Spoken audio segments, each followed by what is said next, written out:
Hello everyone, this is Pragya Singh and welcome back to my channel. Guys, आज आपका internet of things का exam था। I hope आपका exam बहुत अच्छा गया होगा। ओके, चलिए गाइस, तो वेरीफाई कर लीजिए आप क्या क्या आंसर लगा कर आए हैं, कितने आपके सही। ओके गाइस, तो चलिए हम अपने पेपर को यहाँ पे सॉल्व करके देखते हैं। तो क्वेश्चन नंबर 1 देखिए गाइस, AMQP का पूर्ण रूप क्या है? तो AMQP का पूरा नाम होता है advance message queuing protocol. So option B is a right answer.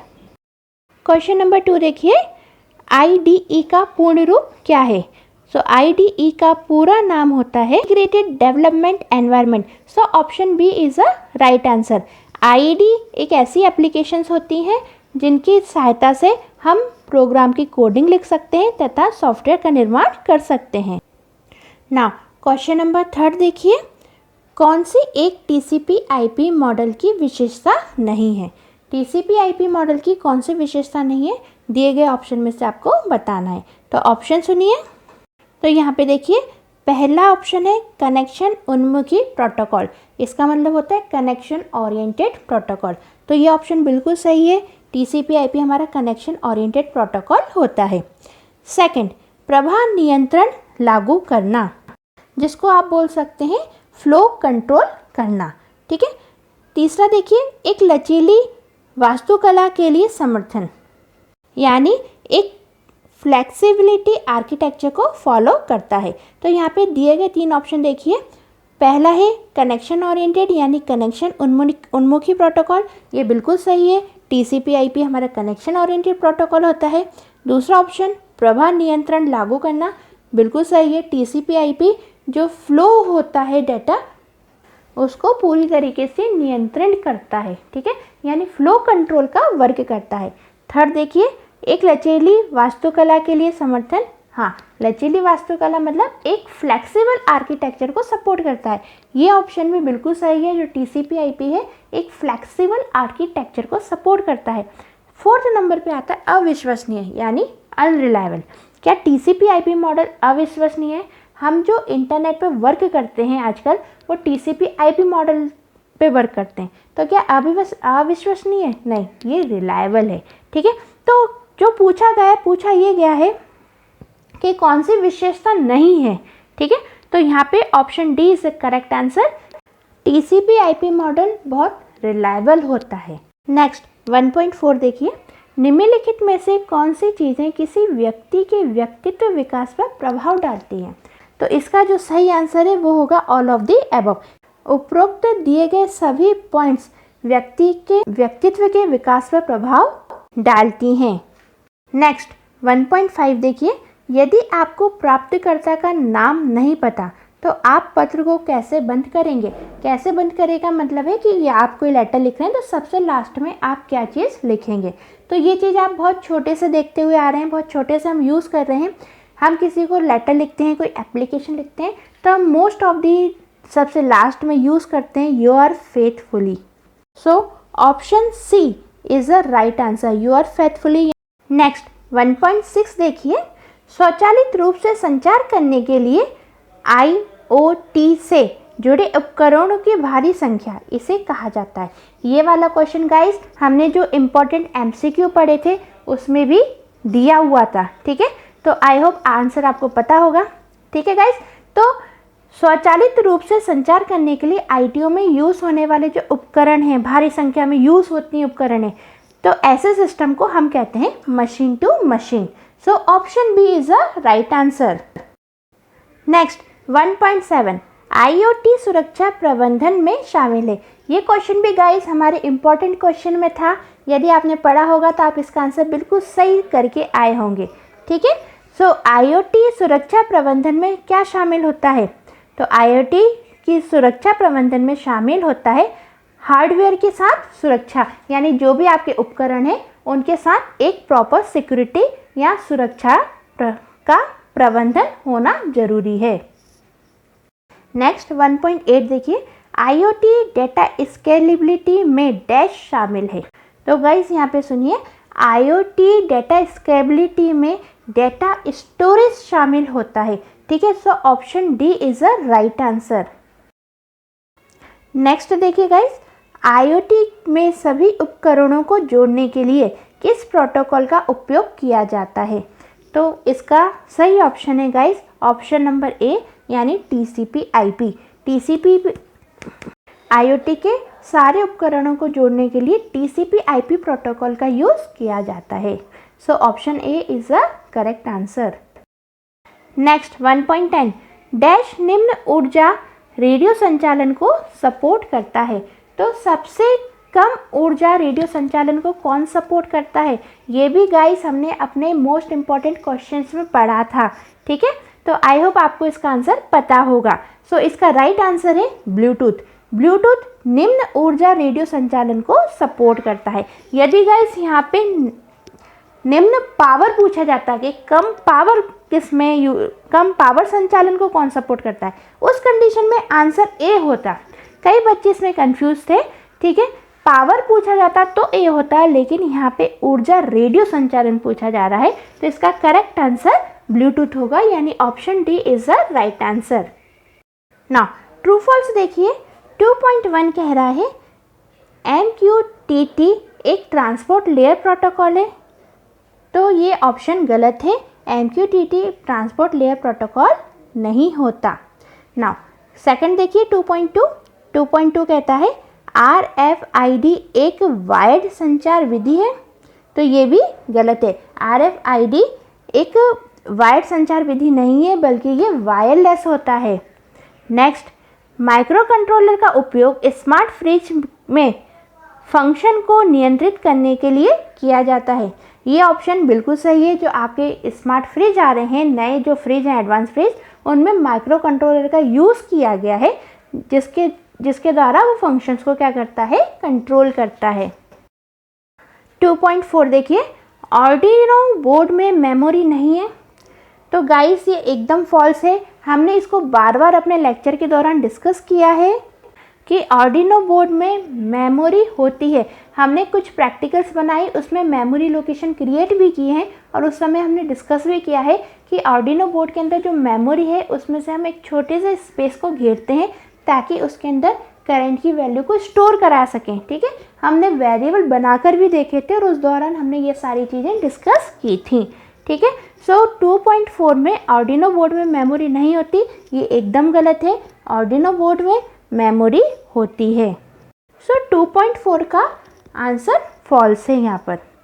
2.5 देखिए, आर्डिनो ATmega माइक्रो कंट्रोलर का उपयोग करता है, तो ये एकदम ट्रू आंसर है। ये हमने MCQ में पढ़ा था, हमारे इम्पोर्टेंट MCQ में, जो कि ट्रू फॉल्स के रूप में आपके सामने क्वेश्चन उठकर आया है। ठीक है, 2.6 देखिए, आर्डिनो UNO में USB कनेक्टिविटी होती है।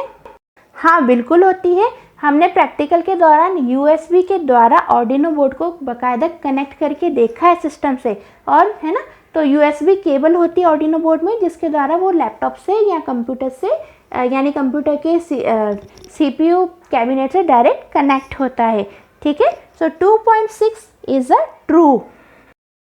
2.7 embedded C language loop statement का समर्थन करती है। बिल्कुल सही बात है। आपने जो भी प्रोजेक्ट बनाए हैं आर्डिनो में, वो बेस्ड किस में है, वो एम्बेडेड C के ऊपर बेस्ड है। ठीक है, सो 2.7 का आंसर ट्रू होगा। नेक्स्ट 2.8 आर्डिनो कोड जावा में लिखा जा सकता है। बिल्कुल सही है, आप जावा में भी आर्डिनो का कोड लिख सकते हो। 2.9 देखिए, सेंसर आउटपुट डिवाइस है, तो ये बिल्कुल गलत है। हमने अभी कल ही अपने इम्पॉर्टेंट क्वेश्चंस पढ़े हैं, और इम्पॉर्टेंट क्वेश्चंस में हमने सेंसर्स के बारे में पढ़ा है कि सेंसर्स क्या करते हैं। सेंसर्स बाहर के एनवायरनमेंट से सिग्नल्स को कैच करते हैं। ओके, कैच करते हैं यानी इनपुट लेते हैं। ओके, तो सेंसर्स आउटपुट नहीं होते, तो 2.9 फॉल्स है। नेक्स्ट 2.10 देखिए, सभी IoT उपकरण बहुत सुरक्षित हैं।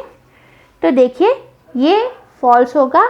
सभी IoT उपकरण सुरक्षित नहीं होते। IoT के कई सारे उपकरण ऐसे हैं जिनको हैक करना बहुत ही सरल होता है। हाँ, यदि कोई स्पेशल पर्पज़ से कोई IoT डिवाइस ऐसी बनी हो जिसमें सुरक्षा भी बहुत ज़्यादा दे रखी हो, पहले से इनबिल्ट कर रखी हो, ठीक है, उसमें कुछ फीचर्स डालने हो सिक्योरिटी के तो बात अलग है, बाकी सभी IoT डिवाइसेस सुरक्षित नहीं होती, ये आसानी से हैक हो जाती हैं।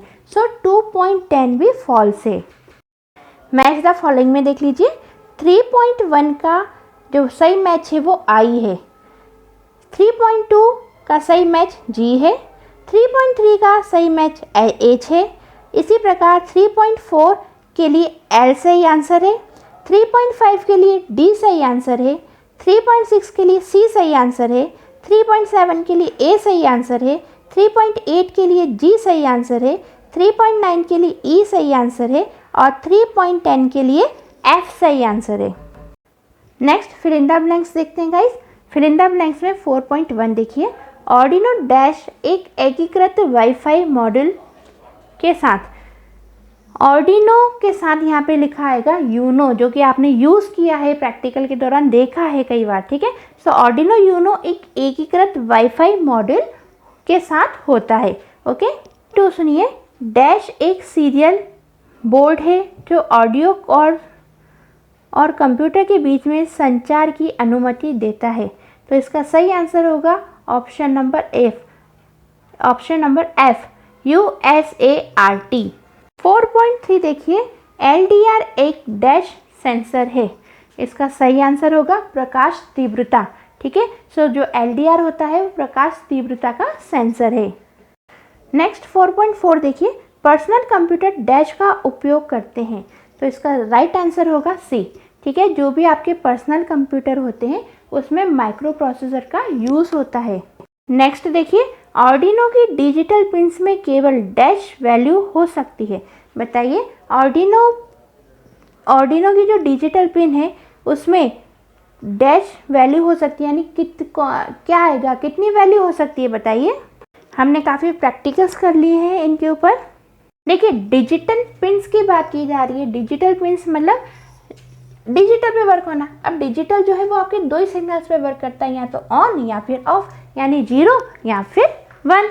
सो 4.5 का के इज अ करेक्ट आंसर, जिसमें लिखा है उच्च एवं निम्न। नेक्स्ट 4.6 देखिए, भौतिक लेयर एक डैश लेयर है। भौतिक लेयर यानी फिजिकल लेयर।